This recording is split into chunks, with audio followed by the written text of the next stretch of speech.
Alright folks, this is my cake for this weekend. It's actually the only cake I had for the weekend. I think I had some cupcakes earlier in the week.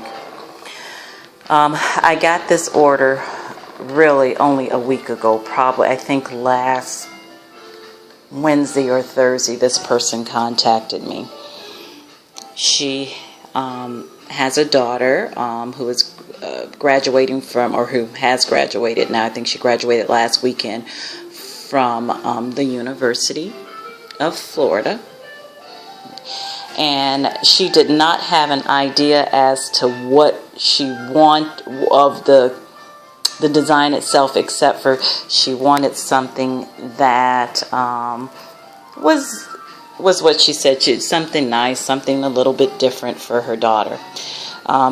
Honestly, because I didn't have a whole lot of time, I just kind of sketched something up really quickly and just gave it to her. And she said she liked it, and we didn't meet. This was all done by email.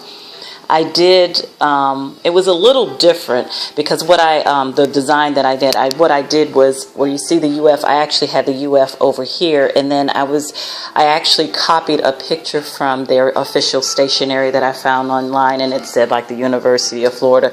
It was a little bit tinier. The font and whatnot was just way too bothersome. Most people wouldn't even try to do that themselves. They would actually copy it on sugar paper or something like that and put it over the cake. And so I was just like, I don't have one of those type of machines or anything, so I wouldn't even try to do that. I write everything, or I'll make make molds for it.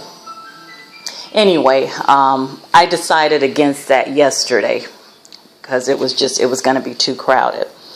And I know this was the message she wanted written. The other thing is this cake. She wanted half red velvet and half carrot.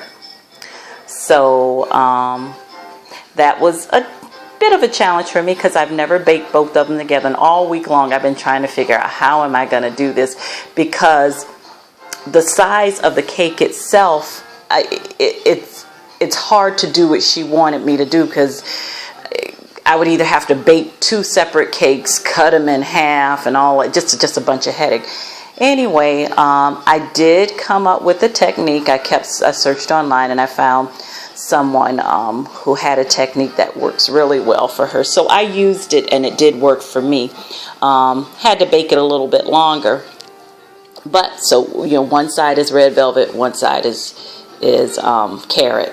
Don't know which is which. Don't ask, because I don't know anymore after decorating it. The icing is cream cheese icing.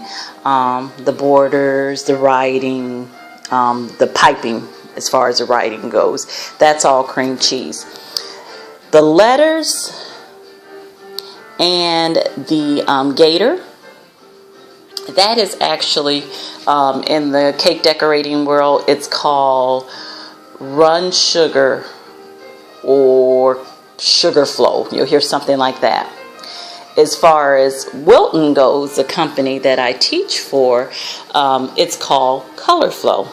And what it is you take powdered sugar and a powder that looks something like meringue. A powder that's like dried egg whites. You mix them together. And it takes some time. You mix them, then just put in a mixer, just mix them together. And it comes out to a very stiff texture. Use that stiff texture. You can color it and whatnot. And that's what I used to outline the design that I was making. Once that hardens, you take some more of that mixture and you color it whatever color you want to color it. And then you add liquid to make it to like a thick, soupy consistency.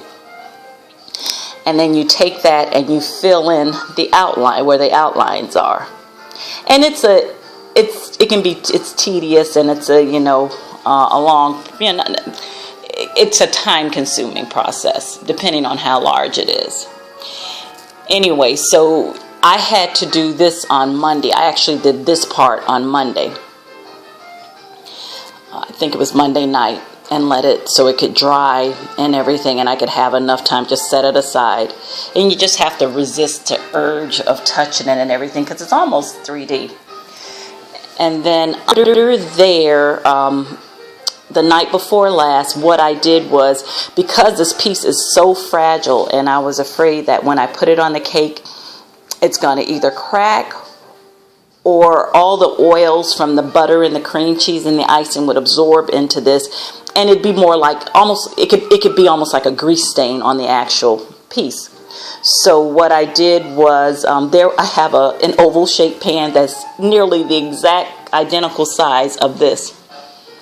I poured colored chocolate, some blue chocolate, like candy melts, in there, melted them down, and poured it in the bottom of the pan, and got like a 1/4 of an inch plaque from that.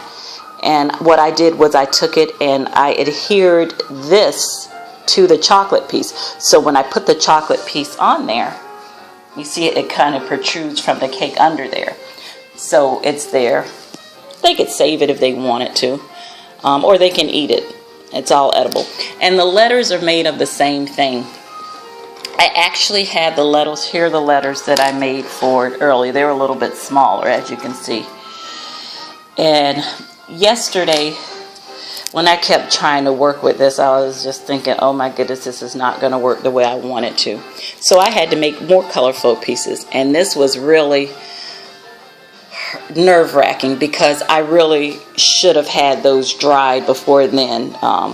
So what I did, I made them yesterday morning, and they have been under my ceiling fan. I just had it on a rack. As you can see my rack there. I had that up under the ceiling fan. I had the letters up under the ceiling fan for nearly almost 24 hours. And to dry it, and I had to turn them over and dry the back of it. And then what I did this morning was I took some melted down some chocolate, blue chocolate, put it, candy melts, put it on the back of that.